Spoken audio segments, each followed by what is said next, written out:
Radhe Radhe everyone, তোমরা কেমন আছো? আশা করছি সবাই ভালো আছো আর আমরাও খুব ভালো আছি। তো রাত বাজে 9:30 আর আমরা রেডি হয়ে যাচ্ছি, কারণ যাব অংশুর বাবার বন্ধুর বোনের বিয়েতে। তো দেখো আমরা কিন্তু রেডি হয়ে গেছি, কিন্তু আজকেও অংশুর বাবা লেট করলো। মানে আমরা রেডি হয়ে বসার পরে তিনি এসছেন রেডি হওয়ার জন্য। তো যাই হোক, এরপরে আমার শাশুড়ি মা শ্বশুর মশাই দুজনেই রেডি হয়ে গেছে। আর শুধু যে আমার অংশুর বাবার বন্ধুর বোনের বিয়ে তাই নয়, আমার শাশুড়ি মায়েরও কিন্তু খুব ঘনিষ্ঠ বান্ধবীর মেয়ের বিয়ে। মানে এককালীন খুবই ভালো বান্ধবী ছিল দুজনে। তো এখন বয়স হওয়ার জন্য দুজনে একটু দূরে দূরে রয়েছে। তো যাই হোক, মায়ের কিন্তু পায়ের ব্যথা এখনও সারেনি, ভালোই পায়ের ব্যথা আছে। তোমরা দেখলেই বুঝতে পারবে যে হাঁটতে কতটা অসুবিধা হচ্ছে। কিন্তু যেহেতু বান্ধবীর মেয়ের বিয়ে, সেই জন্য কিন্তু মা আগেই রেডি হয়ে চলে যাচ্ছে আমাদের থেকে। তো যাই হোক, এরপরের এন্ট্রি গেটটা খুব সুন্দরভাবে সাজিয়েছে। তো আমাদের কিন্তু বেশ ভালোই লাগলো, তাই না অংশ? তো এই হচ্ছে গ্রুম আর ব্রাইড। তো দেখো প্রথমে এন্ট্রিতেই দেখো গণেশজি রয়েছে। তো আমরা প্রণাম করে সোজা চলে গেলাম ভেতরে, তাই না? হ্যাঁ সত্যি।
তো বিয়ে হচ্ছিল তাদের নিজস্ব বাসভবনে, আর বাড়িটাকে খুব সুন্দরভাবে সাজিয়েছিল, অনেকগুলো প্যান্ডেল হয়েছিল। আর আমার সব থেকে বেশি ভালো লেগেছে এই বিয়ের মণ্ডপটা, যেখানে আর কি বিয়ে হবে। দেখো কি সুন্দর লাল ফুল দিয়ে সাজানো, আমার কাছে খুবই ভালো লেগেছে এই জায়গাটা। তো এরপরে আমি সোজা চলে গেলাম খাওয়ার জায়গায়। আর এইখানে পুরো ভেজ রয়েছে, নন ভেজ আইটেমও রয়েছে, সেই প্যান্ডেলটা পুরোপুরি আলাদা। আর ভেজ যেখানে রয়েছে সেখানে প্যান্ডেলটা আলাদা। তো আমি আর অংশ দুজনে বসলাম। তো আমি না খাওয়া দাওয়া দেখাতে খুব একটা অভ্যস্ত নয়, কিন্তু এখানে না দেখিয়েও পারলাম না, রান্না এতটাই সুন্দর হয়েছিল।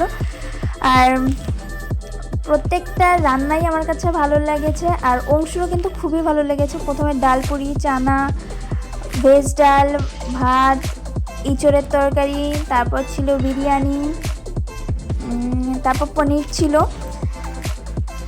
আর লাস্টে জলপাইয়ের চাটনি, পাঁপড়, 2 রকমের মিষ্টি, আর লাস্টে সবথেকে ভালো লাগলো একটা করে কমলা লেবু। আর যারা ননভেজ খেয়েছিল সেখানেও নানান ভ্যারাইটি ছিল, আর সঙ্গে একটা করে গাছ দিয়েছিল। তো আমার কাছে কিন্তু এই কনসেপ্টটা খুব ভালো লেগেছিল। আর এরপরে আমরা খাওয়া দাওয়া কমপ্লিট করে আমি আবার চলে আসলাম বিয়ের অনুষ্ঠান দেখতে। আর ওইদিকে মা বাবা দুজনেই খেতে চলে গেছে, আর সঙ্গে অংশুর বাবাও। তো অনেকক্ষণ ধরে বিয়ে দেখলাম, এরপরে আমরা আবার চলে গেলাম বাইরে। আর সেখানে ছিল বিভিন্ন ধরনের স্টল। তো অনেকগুলো স্টল ছিল আর অনেক রকমের খাবার ছিল, সেখানে স্ন্যাক্স ছিল। তো সব থেকে আমার কাছে ভালো লেগেছে এই পানটা। মানে আমি যদিও খাইনি, কিন্তু দেখতে খুব ভালো লাগছিলো। মানে বিভিন্ন রঙের বিভিন্ন ধরনের জিনিসপত্র দিয়ে পানটাকে সাজানো হচ্ছিল। তো অংশও কিন্তু নিয়ে গেছে ওর ঠাম্মির জন্য একটা।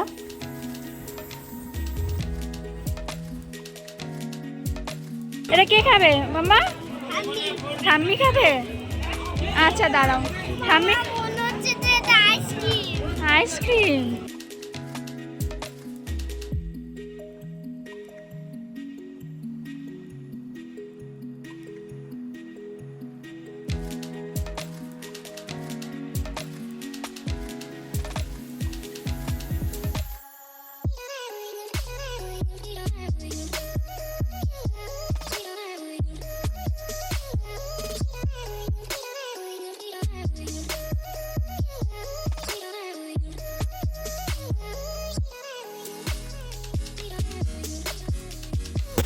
তো অংশ কিন্তু ঘুরছে ফিরছে, আনন্দ করছে, কিন্তু কিছুক্ষণ পরপরই না পানের স্টলের সামনে গিয়ে দাঁড়াচ্ছে।